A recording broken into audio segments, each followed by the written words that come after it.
Então, pessoal, a gente está aqui fazendo contraponto no debate que houve sobre maldições hereditárias no programa Vejam Só, e a gente está refutando muito mais as falas refutando, eu não gosto dessa palavra, mas está na moda, vamos lá, do Bispo Hildo, e a gente está explicando o porquê de contraponto, que é o eixo da balança num debate, né? Oferecendo um ponto de equilíbrio para o debate. É isso que a gente está fazendo aqui.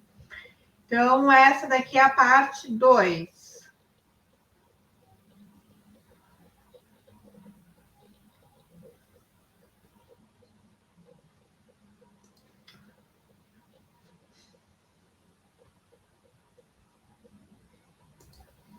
Então vamos lá, a gente terminou falando sobre os filhos de Jó, né? Que o Bispo Hildo levantou a questão se Jó era justo, por que os filhos dele morreram, né?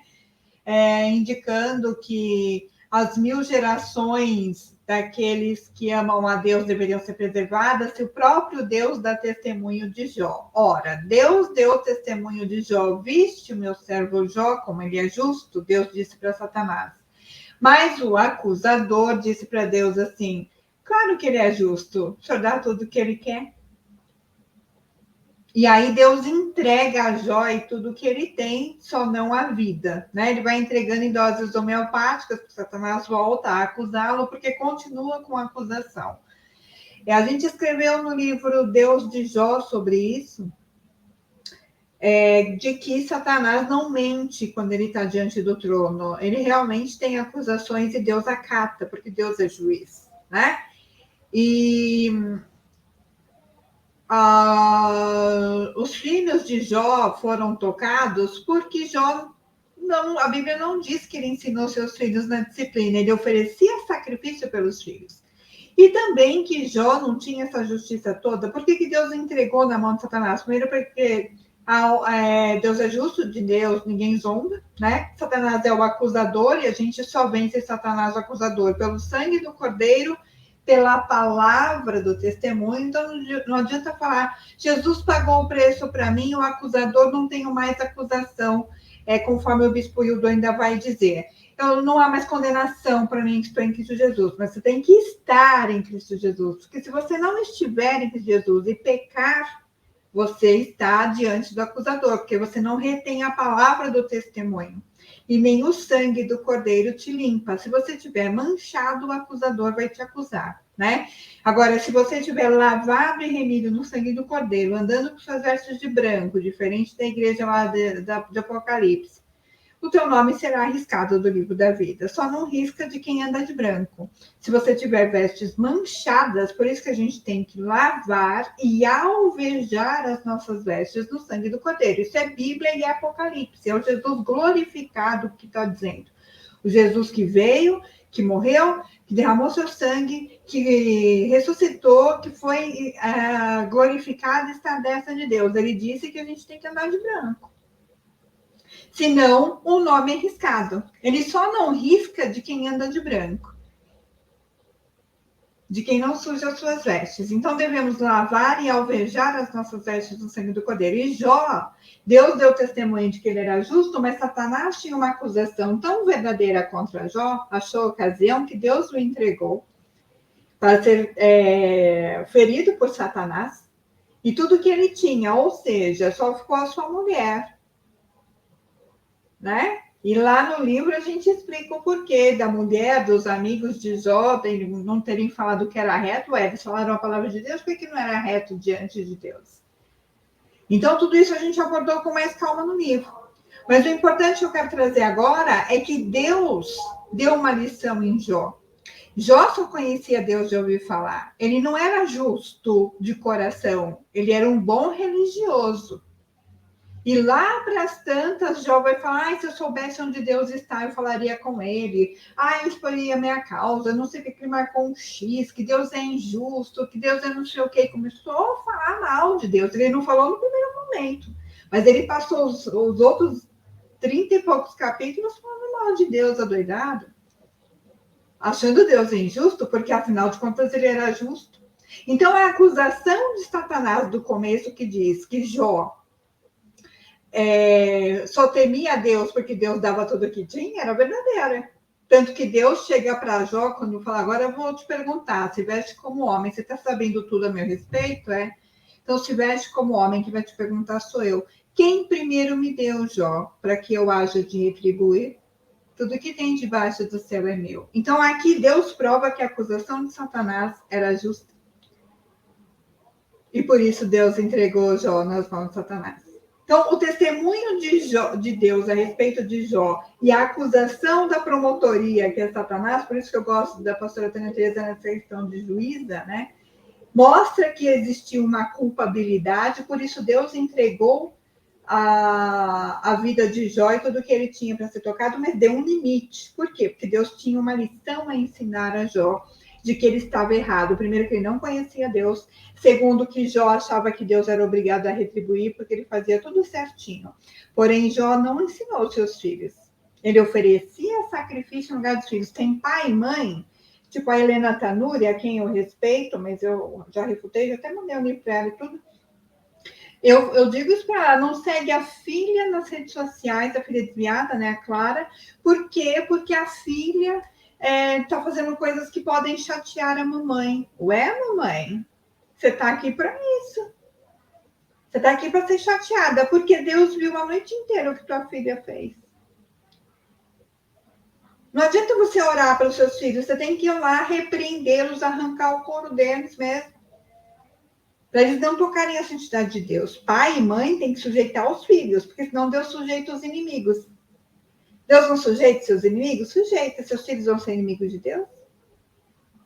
Então, pai e mãe que não sujeita seus filhos e não cria na disciplina de administração do Senhor e não permanece na disciplina, como Deus esperava que o sacerdote Eli fizesse em relação a Ofni e Finéias já adultos, Deus não aliviou a barra do sacerdote Eli, porque Finéias já era casado e ia ser pai. Não. O profeta foi muito claro. Teus filhos morrerão no mesmo dia, porque você honra teus filhos mais do que a mim. Sendo seus filhos execráveis, você não os repreendeu. Dizer que o filho é lindo, amoroso, oferecer sacrifício, clamar as promessas de Deus, entregar na mão de Deus, a gente só entrega filho na mão de Deus no leito de morte. Aí você abençoa, faz igual Jesus, Em João 17, tô indo para ti, deixa eu prestar relatório. Fulano não sei o quê, se você perdeu o filho da perdição, que Jesus não guarda a multidão. Não adianta eu pregar para todo mundo e minha filha se perder na minha casa. Eu arranco o rabo aqui da minha filha, porque eu falo, filha, eu te sujeito, eu vou sujeitar, porque se você ultrapassar a minha cabeça e a sua autoridade na sua vida, você vai tocar a santidade de Deus, tu vai morrer, nega. Então desce. Eu estou no comando, desce. Aí eu choro e falo, Senhor, te entrego, estou incompetente, tem misericórdia, aí deixa que eu sujeito ela, o Senhor tem misericórdia. Eu aqui tô na luta, me dá estratégia, porque eu preciso sujeitá-la a ti. A disciplina do Senhor. E aí a aliança com Deus na minha casa será confirmada, como foi no caso de Finéias. Um sacerdote com espada, com lança. Então, figura tão fofinha do sacerdote, O profeta também, Elias, empunhou a espada contra o profeta de Baal. Então, essa visão pacificador, o que é pacificador? Pacificar é pacificar as pessoas com Deus, porque Jesus divide quem é e quem não é. Então, vamos seguir aqui. Pode seguir.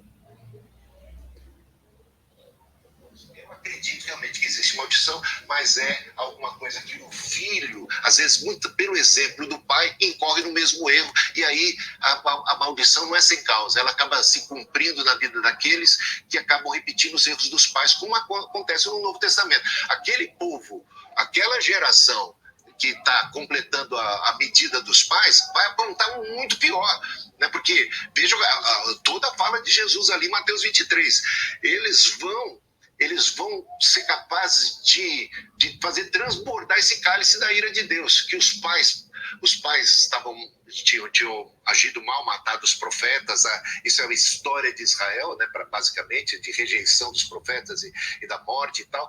Mas essa geração vai matar o próprio Cristo, né? Então, até aquela parábola do lavrador que arrenda a terra e, de repente, mata os trabalhadores. Ele falou, vou mandar meu filho. Até aqui, aí ele já voltou um pouco atrás, o que a pastora Tânia Tereza ali deu um pano de fundo, ele meio que concorda, tal, né? Então, segue para frente, um pouco mais para frente, qualquer ponto antes do segundo ponto. Aí, qualquer ponto, vamos ver. Mais uma fala. Então, essa ideia de que tudo que a gente tem em Cristo Jesus precisa ser fortalecida, porque eu temo, não digo que seja o caso da pastora Tânia Tereza, mas alguns que ministram tais libertações e curas, assim, muitas vezes eles menosprezam a experiência da salvação e sabe, da regeneração e da redenção em Cristo, e parece favorecer as suas ministrações de libertação. E eu acho que isso poderia ser algo complicado. Talvez eu teria uma experiência para contar, conto daqui a pouco, né? Pode ser? Pode sim. Então tá boa. Tem muita coisa. Bom, aqui o Bispo Hildo, ele vai falar muito sobre a questão da herança que nós temos em Jesus. Nós somos herdeiros de Deus e co-herdeiros com Cristo, isso é verdade. Mas quem é que tem essa herança? Aquele que permanece na videira, né? Jesus, ele foi mais amado do que Jesus, o Filho amado, em que o céu abre e fala, esse é meu Filho amado, em quem eu tenho prazer. Não existe mais amado do que Jesus. E o próprio Cristo diz que se guardarmos os mandamentos, nós permaneceremos no amor, do mesmo modo que ele guarda os mandamentos do Pai e permanece no amor. Mas os 613 mandamentos, você já leu os 613 mandamentos para você falar contra eles? São mandamentos interessantes, tem até um negócio de você, eu já li. Se você quiser, eu tenho aí em PDF, eu mando para você. Mando uma oferta para tia, para ajudar nós. Deixa eu pôr o banner aqui. Que o povo gosta de pagar curso de teologia milhões e a gente que faz a palavra trata... manda aí para mim. Uma bênção, mas não manda R$1, né? A bênção acaba morrendo aqui de inanição. Mas vamos lá, olha. Se você quiser, eu te mando. Mas em Ezequiel 20 vai dizer que porque as pessoas não guardavam nem os 10, principalmente do descanso, que é o sábado, aí eu vou abrir outra polêmica aqui, outro parênteses, né? A tia velha vai abrir um monte de parênteses. Aí Deus deu mandamentos que não serviam para nada, que não eram bons. Deus tirou onda com a cara do povo. Também Ezequiel 20. A gente briga, bate boca com o teólogo o dia inteiro, e teólogo vai saindo pela tangente, igual Jesus. Jesus responde aqueles, já vem outro, vai mudando de assunto para tentar pegar Jesus em alguma palavra. O teólogo faz esse rolo. Eu brinco que resistir ao teólogo, ele fugirá de vós, porque ele cansa, né? As pessoas, os líderes religiosos não aguentam Estevão, que traz somente a pregação das escrituras desde o começo. Eles não aguentam. Eles rangem os dentes, eles apedrejam, desmoralizam, chamam de... Como é que chama? Maniqueísta? Extremista, maniqueísta. Extremista. Deixa a tia extremista. Sou, porque Deus é sim, é não, é luz, é trevas, é morte, é vida, é extremo. Deus é o Deus de extremos. Coluna do meio é a besta. Que tudo depende. A verdade hoje em dia está relativa. Eu estava falando de debate, não completei o raciocínio. Hoje, nos debates teológicos que você vê em rádios e tudo mais, as pessoas levam os livros dos seus papas, John Wesley, Calvino, Armínio, fulanos e beltranos, e pegam textos bíblicos para validarem os livros. Confronta a Bíblia com o livro, como se o livro tivesse certo e a Bíblia precisasse comprovar o livro. Não é o contrário. Nós que somos berianos, pegamos a pregação até do apóstolo Paulo e confrontamos com as escrituras para ver se está ok. Então, quem é você na fila do pão? Vamos confrontar também, né? Com todo respeito, quase nenhum. Porque se você faz errar uma ovelha do pai, é melhor você amarrar uma pedra, senão está no mar. Não escandalize as ovelhas do pai. A gente é igual o Davi. As ovelhas são de Jessé, então a gente vai atrás do leão, do urso, para arrancar a ovelha da boca deles. Pega pela barba. Então pode seguir. Então, herdeiro é para quem é filho. Se você deixar de ser filho, você deixa de ser herdeiro. Se você, estando ligado à videira, não der fruto da videira, não é? Aí a pessoa fala, eu dou muito fruto, eu tenho tantos números de almas na minha igreja, minha célula tem não sei quantos, são meus frutos. Não, isso não é fruto. Não. Fruto é o resultado do penoso trabalho de Jesus na minha e na sua vida, conforme diz Isaías 53. Ele verá o fruto do seu penoso trabalho e ficará satisfeito. Por que Jesus amaldiçoou a figueira? Porque não tinha fruto, só tinha folha. Aí você pode falar, tia de Beré, também Jesus foi injusto, porque não era nem tempo de dar fruto. Mas espera lá. O Criador de todas as coisas, que estava com Deus, ele é a palavra que cria tudo, ele estava com fome e foi procurar fruto e só viu folha em você, só aparência. Tinha um frutinho para dar. Nem um comecinho de frutinho brotando. Nem uma florzinha, só folhagem. É só aparência. Só barulho. É amaldiçoado desde o ponto. E a Bíblia diz que o pai é o agricultor, desde a raiz, né? O pai é o agricultor. O que o agricultor vai fazer? Está vendo que o ramo está ali, não está frutificando? Está desperdiçando vida à toa, seiva à toa, ele arranca. E deixa no cantinho para viver sua vida. Quando vier aí o final, vai ser lançado no fogo. Então, você estando em Jesus e não dando frutos, você deixa de ser herdeiro, você corta, a seiva passa em vão, você acaba sendo algo morto, que o pai vai arrancar você, e o fato de não cair um raio na sua cabeça, não significa que você não esteja rejeitado. Pelo contrário, nos dias de Noé e nos dias de Ló, as pessoas viviam muito bem, obrigada, casavam, davam-se em casamento, comiam, bebiam, tudo normal, até que Noé entrou na arca. Ou até que o anjo arrancou lá de lá da cidade. E aí o juízo desceu. Então não pense que porque sua vida está legal, você trabalha, come, bebe, vai pro, entre aspas, culto, que sua vida está legal. O pai está observando, você está dando fruto do caráter de Jesus em você ou está pegando seiva à toa? Ele arranca. Por isso que as pessoas não podem cair da graça. Nem pisar o sangue de Jesus. O sangue de Jesus, o sangue de Jesus. Não. A Bíblia é clara lá em Hebreus. Por isso que a gente tem que saber o sacrifício dos animais, o preço que tinha, para poder valorizar o preço de Jesus. O custo de Jesus. Por que Jesus vai vir com ira? É o cordeiro irado. Não é mais o cordeirinho fofinho. Pobrezinho nasceu em Belém. Não é com esse que a gente lida, é com o glorificado, meu bem. Aquele lá que João, na ilha de Patmos, caiu como morto quando viu. E ele acostumava a debruçar a cabecinha no né? Ele costumava debruçar a cabeça no peito de Jesus na última ceia. Ele se achava o apóstolo amado, porque ele sentia muito amado, porque Jesus deixava ele se sentir daquela forma, tratava como ele gostaria de ser tratado. Mas, quando ele vê Jesus glorificado, ele cai como morto. É com esse que a gente está lidando. E Hebreus vai dizer, porque se a gente pecar voluntariamente, depois de ter recebido o conhecimento da verdade, não tem mais sacrifício pelos pecados. Jesus morreu uma vez só. Você nasceu uma nova criatura, você recebeu uma ficha limpa, sim, mas cuidado que daqui para frente, se você pecar voluntariamente, não tem mais o que fazer, a não ser uma certa expectação horrível de juízo, a dor de fogo que há de devorar os adversários. Você vira adversário da cruz, você vira adversário de Deus, e vai virar inimigo, e ele virá com ira. Jesus vai voltar com ira, e o Pai está com ira.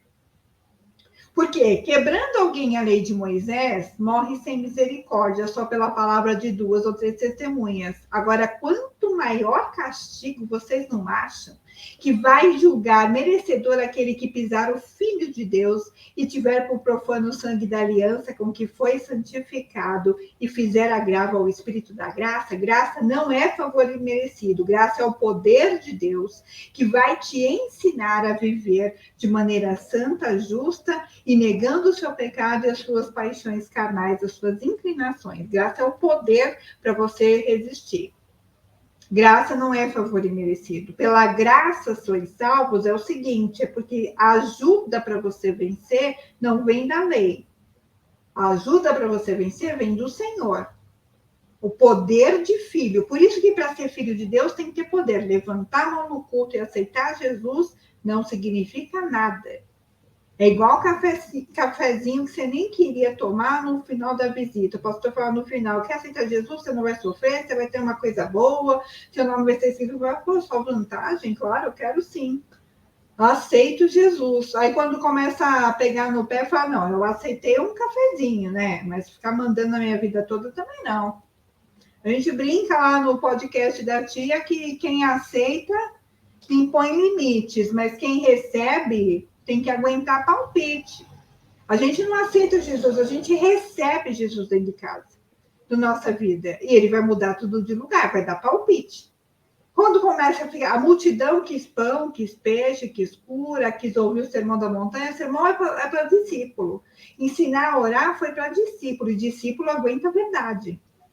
O discípulo aguenta a verdade. Por isso que Jesus trouxe o quê? Graça e verdade.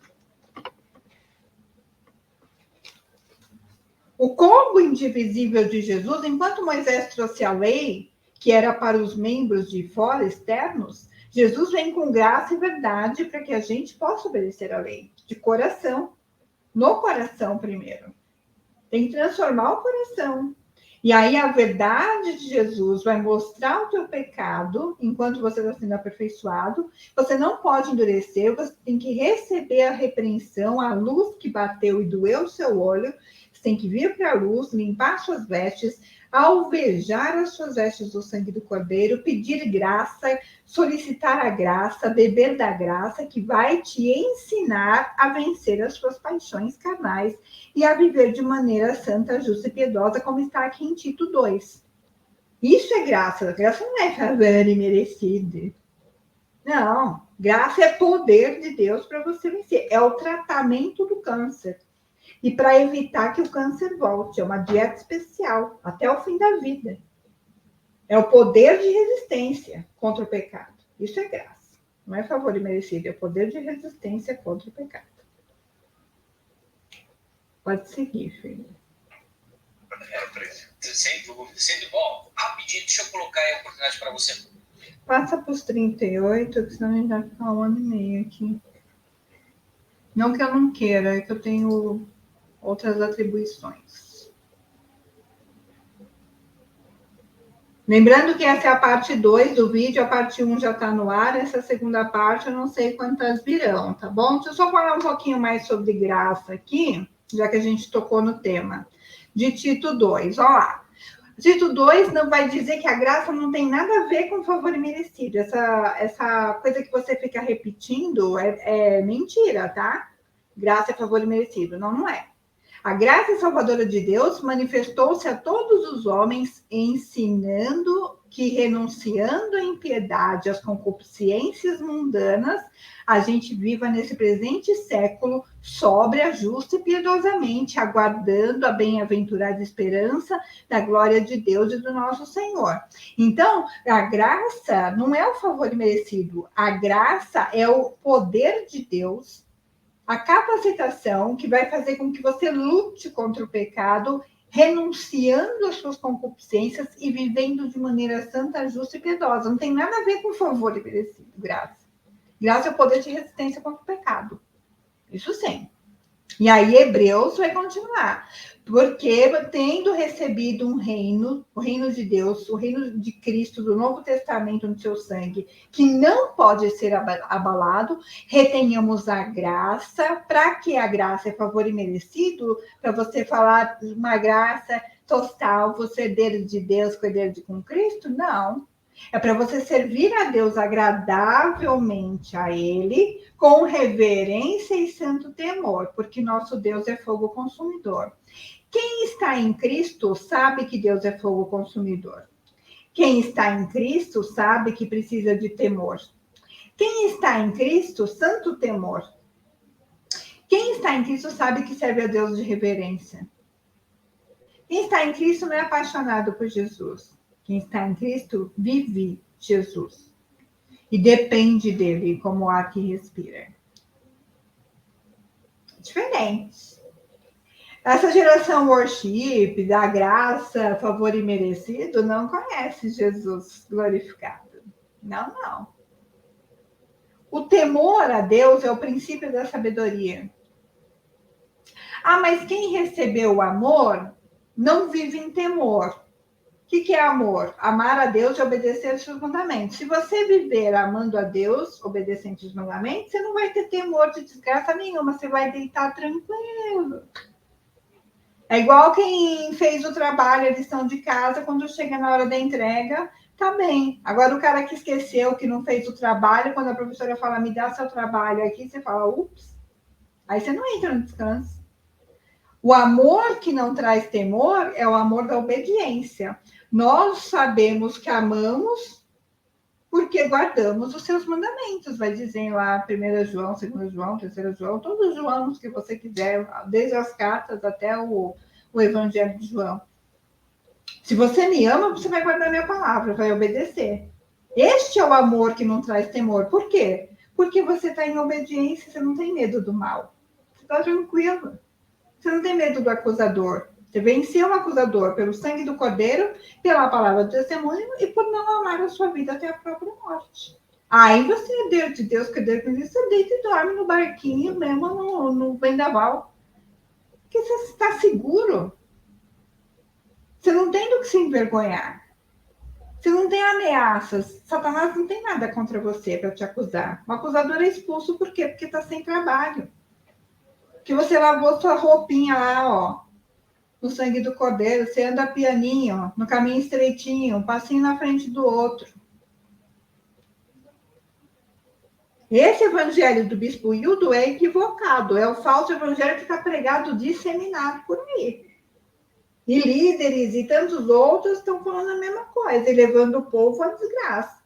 A gente tem igrejas desigrejadas que é uma confusão. A gente recebe membro para limpar da estrangeirice dessas igrejas, denominações, desses reformadores, desses teólogos que desviaram a graça, desviaram o sangue, desviaram o caminho, tudo é relativo. O maior exegeta do planeta, o pai da exegese é Satanás. A Eva estava muito bem obrigada com o seu mandamento lá, tanto que Satanás deu um somebody love nela lá, ela sabia o que tinha que fazer. Ela falou, quer dizer que você não pode comer de árvore nenhuma, Florzinha? Ela falou, não, Satanás, não é só daquela, do conhecimento, do bem e do mal, que um dia eu vou morrer. Aí Satanás vem fazer uma exegese do texto e fala, não, no grego diz que não morrerás, porque os aramaicos disseram, veja que o contexto perfeito de Deus não é que você vai morrer, é que você vai se tornar como ele. Então, veja bem. Aí eu falei, então tá bom, então eu vou comer. E é isso que está acontecendo com todas as ovelhas. Estão fazendo umas exegeses, mudando uma palavra simples de Deus, contextualizando, corrompendo, traduzindo e não sei o quê, e o fruto fica bonito, porque até ali ela nem viu o fruto da árvore. Ela só achou bonito depois da exegese. Aí ela achou interessante, o fruto foi comendo, deu para Adão. Adão, de boa, comeu, ainda culpou Deus por dar aquela mulher para ele. Nosso Deus é fogo consumidor no Novo Testamento, meus irmãos. Não é coisa de antigo, não. Vamos lá. Vou devolver a palavra ao irmão. O irmão correu para a eternidade, mas a pastora Tânia trouxe para cá. Sim, a eternidade é uma coisa que eu quero ver resolver aqui. E aqui resolve. Então vou devolver a palavra para o irmão, que agora eu quero ver como é que o irmão vai resolver aqui, então. Sim. Mas não foi isso, pastor? Foi. Pronto, lá. Então, a questão é, a pastora Tânia fala, então você tem que orar, né? Vai ter que reconhecer. Mas quando a gente se converte, o que a gente faz? A gente não está colocando diante de Deus toda a nossa vida pregressa, todo o nosso pecado, todas essas heranças, todas essas maldições, e de repente Cristo é que está carregando toda essa culpa, toda essa maldição. É isso que a gente crê, que Cristo carregou na cruz as nossas culpas, problemas, as nossas maldições, as nossas enfermidades, ele trouxe sobre si. E a gente agora, ele está herdando a nossa herança. Né? Olha só, ele herdou a nossa herança e nós estamos herdando a dele, porque agora nós somos herdeiros de Deus. Nós que não merecemos nada dessa herança de Deus. O que nós merecíamos caiu sobre Cristo. A culpa e... Na verdade, a gente só tem o que Cristo tem, deu na cruz, se a gente está crucificado com Cristo. Se a gente não vive mais. Mas ele vive em nós. Aí nós nos tornamos herdeiros de Deus e cordeiro com Cristo. Aí nós somos participantes da natureza divina e de todas as bênçãos que estavam, que vieram da paz para com Deus, que é a paz de Jesus na cruz, a nossa morte. Eu só tenho acesso às promessas se eu estou crucificado juntamente com Cristo, vivendo não mais eu, mas Cristo vivendo em mim. E aí o Cristo ressurreto, vivendo em mim, me faz herdeiro. Por que Deus reconhece as orações que nós fazemos em nome do Filho dele? Jesus falou, aquele dia vocês não vão pedir mais nada no meu nome, é porque o Pai vai conhecer vocês. Porque eu vou estar em vocês. Quando ele olha para a gente, ele vê quem? O filho dele ou o filho do cão? Para eu herdar as promessas de Deus, eu tenho que estar crucificado juntamente com Cristo, vivendo não mais eu. Então, esse evangelho igual para açúcar, Jesus fez, agora está pronto, agora a gente é tudo herdeiro, a gente é tudo... Se eu cair da graça e pisar no sangue da aliança, não tem sacrifício para mim. Eu estou condenada e vem expectação de juízo. Juízo e condenação.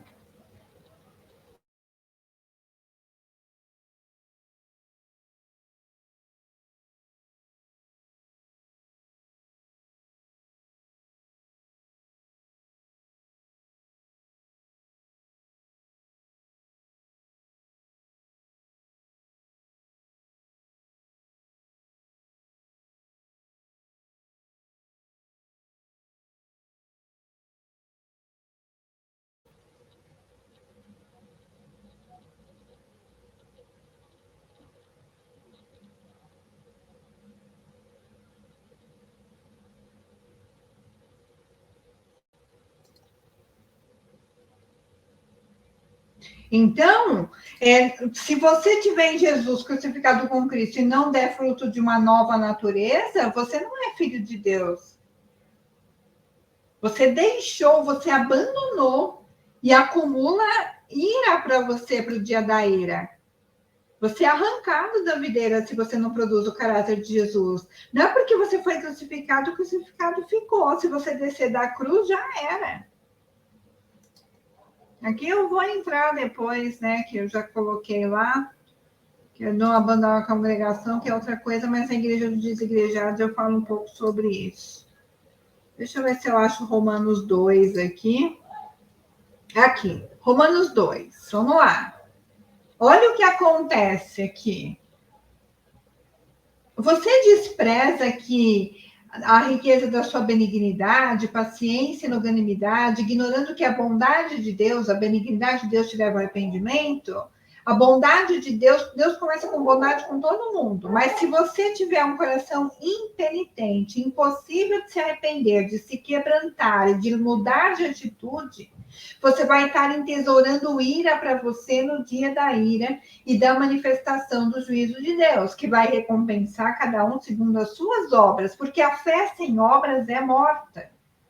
Eu coloquei lá o slide agora um pouquinho, de Tiago, que fala que Abraão foi justificado pelas obras. Também, não só pela fé. Porque se você disser que crê em Deus e não obedece, você é mais um demônio andando pela rua, porque os demônios creem e estremecem. Eles só não obedecem. Você é quem? A tua fé tá melhorzinha? A gente tem um vídeo bem antigo do começo do canal, né? Que fala que os demônios têm uma fé, às vezes, melhor que a nossa, porque a gente não tem nem temor de Deus. O demônio não estremece. Ele não é capaz de obedecer. Ele já está condenado. Ele não se arrepende. Não obedece.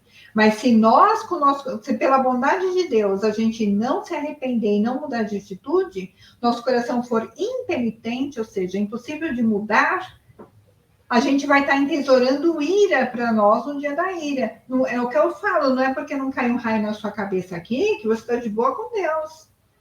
Deus está lá sentado no trono, Jesus está à sua direita sentado, e Deus está colocando cada inimigo do seu filho debaixo dos pés do seu filho, para virar um estrado, um palco, uma plataforma para ele pisar.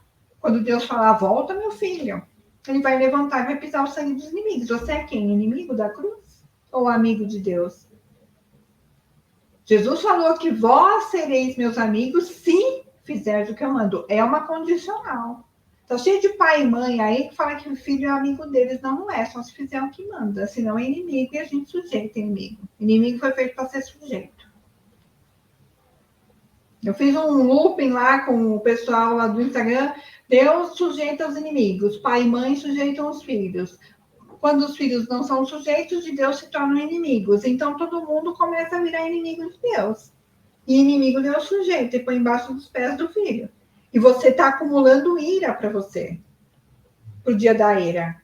Ah, mas eu estou livre da ira. Não. Quem permanece no filho, permanece no amor. Mas quem rejeita o filho, tem a ira de Deus, repousa, permanece sobre essa pessoa. É João 3,16 com João 3,36. São as duas pontas, duas extremidades. Deus amou o mundo, e se você não permanecer no amor, como João 15, Jesus disse, você permanece, a ira de Deus permanece sobre você, você não passou pro amor. E aí você vai acumulando ira para você no dia da ira. Porque Deus não faz acepção de pessoas, nem do judeu, nem do grego. Porque os que ouvem a lei não são justiçados de Deus, mas os que praticam a lei hão de ser justificados. E ele vai explicar depois que se o grego ou se o gentio não conhecer a lei de Deus e ele praticar, ele é justo. Por quê? Porque o Espírito vai guiar essa pessoa a cumprir a lei de Deus, mas ela nunca tem ouvido falar. Isso acontece muito com a gente que acompanha novo convertido e tal. Ele recebe um temor de Deus e acaba fazendo certo mesmo sem saber aquilo. Ele fala, eu fiz isso, eu nem sabia que estava escrito. Por quê? Porque ele obedece, ele é filho. Tem natureza de filho. Agora, se você tiver a natureza do cão, você quer ser herdeiro de Deus, como? Se carne e sangue não é do reino de Deus. Ô tia, eu tenho uma pergunta sobre nova natureza. Qual é? Por exemplo, tá falando de frutificar a nova natureza, mas a nova natureza não tem que vir antes para você conseguir frutificar? Ela vem antes ou ela vem depois? Ou você frutifica? É assim, a nova natureza você recebe como filho. Você nasce. A nova natureza você nasce. Por exemplo, você é minha filha, certo? Você nasceu de mim. Agora, se você não me obedecer, você vai puxar o seu avô. Tem criança que imita o avô. É filho, mas imita o avô. Escolhe não obedecer o pai e a mãe. Por quê? Porque a obediência vai exigir renúncia do filho. Você se tornou filho de Deus, que essa é uma pergunta dos desigrejados. Você se torna filho de Deus, certo? Certo. Se tornando filho de Deus, você é minha filha. Está atestado, DNA atestado. Gabriela, filha de tia, certo? Certo. Temos essa certeza. Certo. Não foi trocada na maternidade. Certo. Mas se você agir como agia o seu pai, você é filha do seu pai. Ela demonstrando o caráter do seu pai. Aí eu vou te corrigir para você se tornar filha da sua mãe. Com as atitudes da sua mãe, que é de Jesus, não é ímpia. Mas se você continuar manifestando, não renunciando à sua natureza carnal, que ela vai continuar fazendo guerra, a carne milita contra o espírito contra a carne. Mas onde entra o poder de Deus nisso tudo? Não Na parece graça. ferro e fogo? Então, é ferro e fogo. Por quê? Porque você tem que renunciar, negar a si mesmo, você pegar a sua cruz e seguir Jesus. Não é automático. Você recebe, por exemplo, você é minha filha. Mas se você não fizer a cama todo dia, você é uma filha rebelde. Se eu morrer, você nunca vai conseguir me obedecer.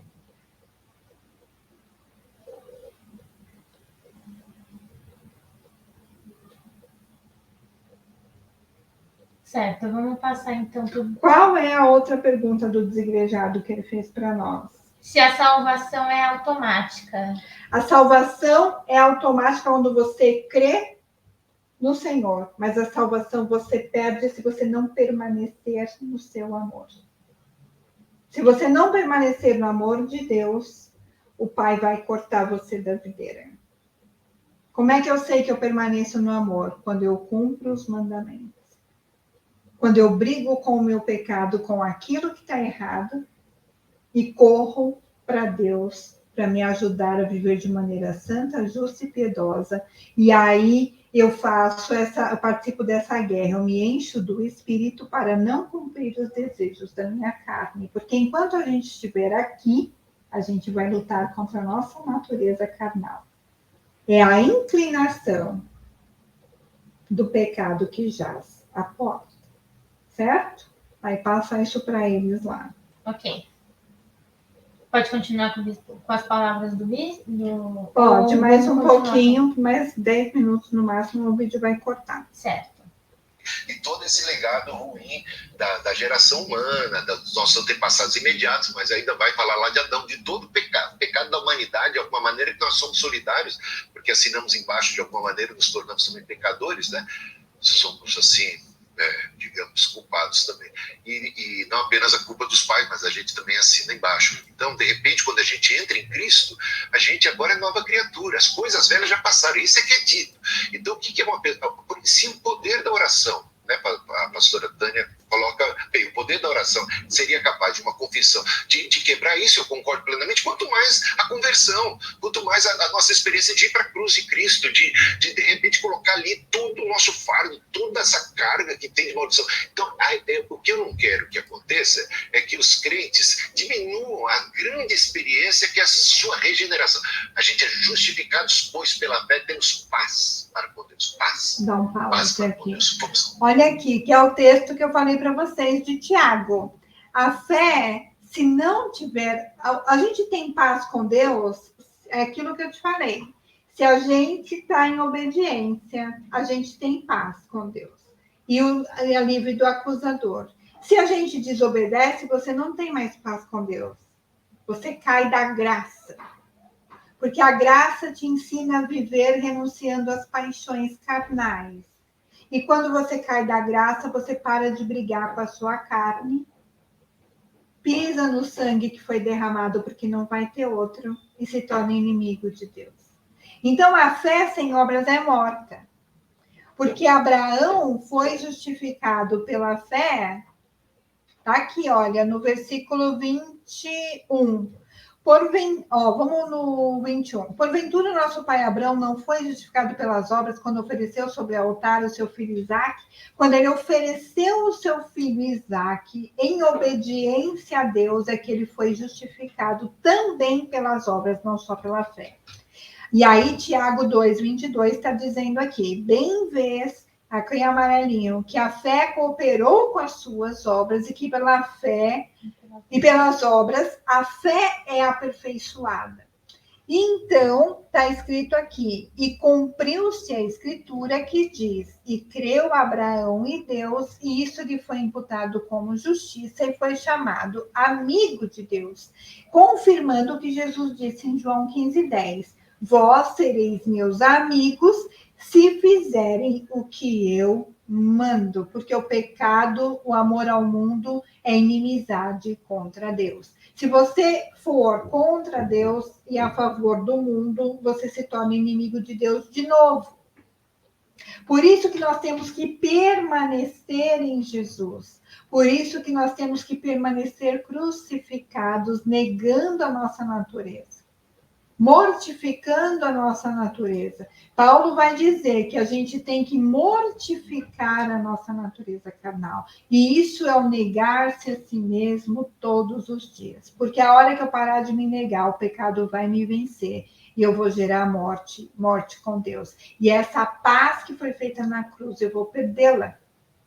Porque eu não obedeço os mandamentos. E a graça salvadora é aquela que me ensina renunciando à impiedade, às concupiscências mundanas, me ensina a viver de maneira sóbria, justa e piedosa. E também me faz servir a Deus de maneira agradável, com reverência e santo temor, porque o nosso Deus é um fogo consumidor. Este fogo consumidor, ele tem duas vertentes. Moisés não tinha medo do fogo consumidor lá no Monte Flamegante, né? que Deus falou, olha, todo mundo está convidado a ouvir minha voz, se santifiquem, não toquem em mulher, limpem suas roupas, se lavem, tudo bonitinho, que em 3 dias todo mundo vai me ouvir. Então, foi aquela festa, todo mundo falou, mas não encosta nesse monte. Mas Moisés podia subir no monte.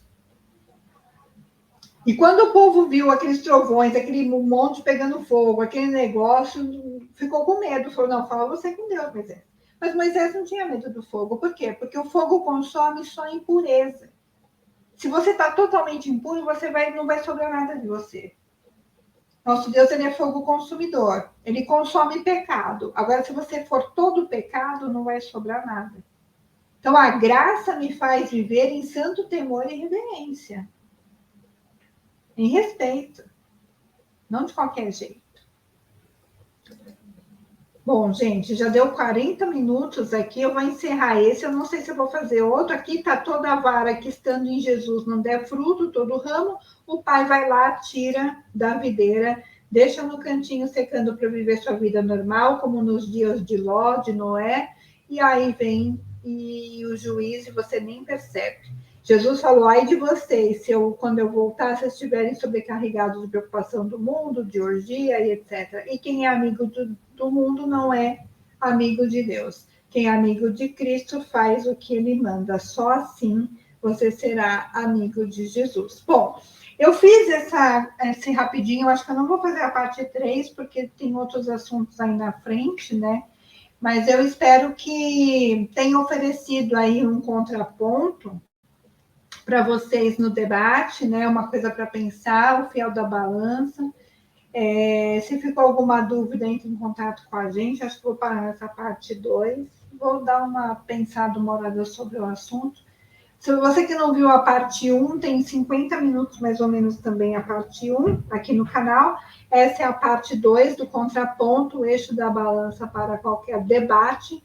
E a tia de Bereia está aqui para ajudar você, como uma boa beriana, conferindo como todo da escritura, não contextos fora de contexto total da escritura, contexto perfeito, porque ela é viva, ela é Jesus, é uma pessoa. Quando você quer conhecer alguém, você conhece a totalidade desse alguém, né? Então, a palavra é Cristo purinho, palavra purinha da Silva Saulo, longe de teologias, longe de teses, a gente aqui é beriano, confere com a totalidade das escrituras, do poder de Deus, porque a vida cristã perfeita, uma vida cristã equilibrada e vitoriosa, ela tem 2 pernas. Uma perna é as escrituras e a outra perna é o poder de Deus. Quem só fala de Bíblia, teoria, e não tem poder de Deus, anda manco pela vida.